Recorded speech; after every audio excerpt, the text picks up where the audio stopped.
За нэлээд нухацтай хандах хэвээр асуудал бас байгаамаа. Хуулийн төслийг хэлцэх хэсэг асуудлыг дэмжихгүй байгаа.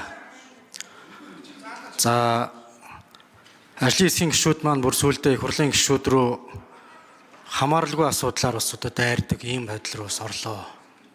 Янз бүрийн хэлбэрээр одоо хуулийг бас тайлбарладаг ийм байдал руу бас одоо орлоо. Бид дотооддоо өөртөө асуудлаа бас шийдэж авах бүрэн боломжууд бас байгаа гэж харж байгаа. Монгол улс одоогоор парламентын засаглалтай хэвээрээ байгаа олоо гэж би бас бодож байна. Энэ бүхний одоо цаана бас тодорхой нухацтай авч үзэхээр ийм асуудлууд бас байна гэж ингэж харж байна. Тодорхой одоо бас институт парламентын бүрэн эрхэд одоо бас халдаж байгаа ийм өнгө аяс одоо бас байж болзошгүй байгаа учраас энэ одоо хуулийн төслийг би бас дэмжихгүй байгаа. Мөн дээрээс нь бид бүхэн 1992 оноос хойш шинэ үндсэн хуулиараа 9 удаагийн сонгуулиар давхарцсан тоогоор нийтдээ 446 хүнийг сонгосон баг парламентд. Энэ хугацаанд бид нар парламентын бүрэн их хурлын гишүүний бүрэн эрхтэй холбогдлолтой асуудлыг хэрхэн авч үзэж байсан бэ гэдэг дээр бас би тодорхой мэдээллийг бас гишүүдтэй бас өгье. Огт бас одоо энэ асуудлыг ярьж хэлцэхгүй бас ирсэн зүйл алгаа. 1992 онд Дашин Бямсуран, 2012 онд Ухнагийн хөрөл зүх, 2018 онд Дорж дугуурын гант тулга, 2020 онд Долгор сүрэнгийн Сумья азар, 2023 онд Жамингийн Мөнхот, Хишгэгийн Нямбатар гээд их хурлын гишүүд өөрийн хүсэлтээр их хурлын гишүүнийхээ ажлуудаа өгч байсан байна. Монгол улсын ерөнхий прокурор улсын хурлын гишүүнээс түтгэлзэх саналыг 16 үн дээр оруулж ирсэн байна. 2007 онд Гомжовын Зандан штар, Түнжингийн Бадамж Увнай, Ухнагийн Хөрөлсөх, 2018 онд Дахин Мурат, Дойч дугуурын гант тулга, 2018 онд Батчаргалын Батцорг, 2019 онд Батбаярын Ундрмаа, Дойч Дамбын Дамбочрол Ловсонгийн энх холт, Гомжаан Солтой нарыг хэлэлцүүлэн түтгэлзэх шаардлагагүй гэж үзэж ирсэн. Харин 1999 онд Дамдан сүрэнгийн Энхбатар, Дашчамцын Баттулга, Саргийн Батчулан, 2020 онд Нямтайшрын Номтой баяр, 2023 онд Төмөр Аатрын Аюур сайхан, Даш Тэмбэрлийн Бат Эрдэнэ нарыг улсын хурлаас түтгэлзүүлэх нь зүйтэй гэж улсын хурлаас шийдвэрлэж байсан. Хуульгүй байдаг юм уу зохицуултгүй бол бишээ гэдгийг эндээс бол харж болно. Шинэ үндсэн хуулийн өөрчлөлтөөр нэмэлтээр чөлөөлж түтгэлзүүлж байсан тохиолдлууд бол байгаа нь бас харагдаж байна.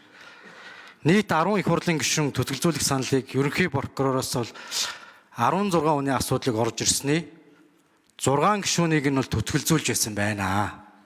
Нийтдээ 22 хүний бүрэн эрхтэй холбогдлолтой асуудлыг ярьж байсан байна. Тодорхой процесстэй холбогдлолтой илүү сайжруулах асуудлууд бол байгаа игэв бол байгаа.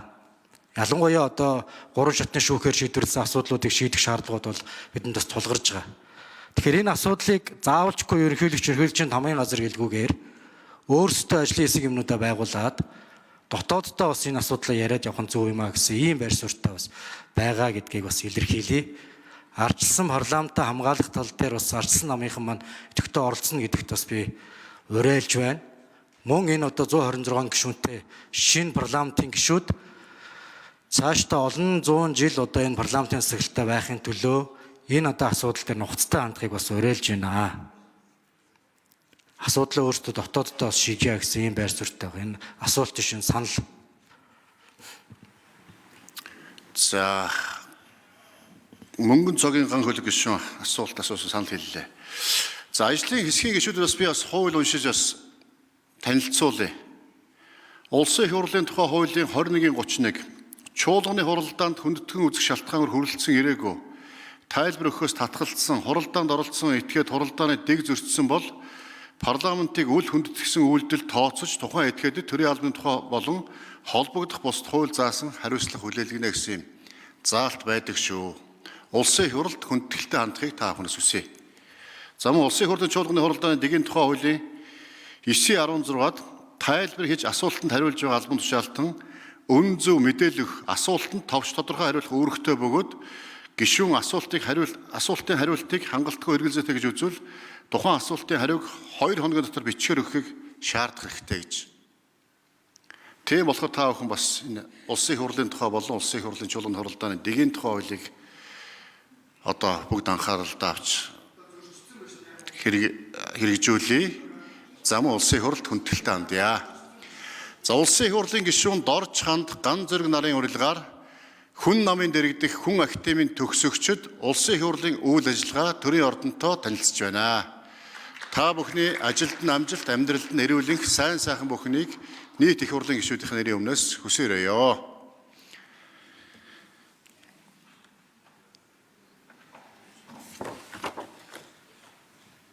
За Сархадын Зулбахаар гишүүн асуултаа асууя.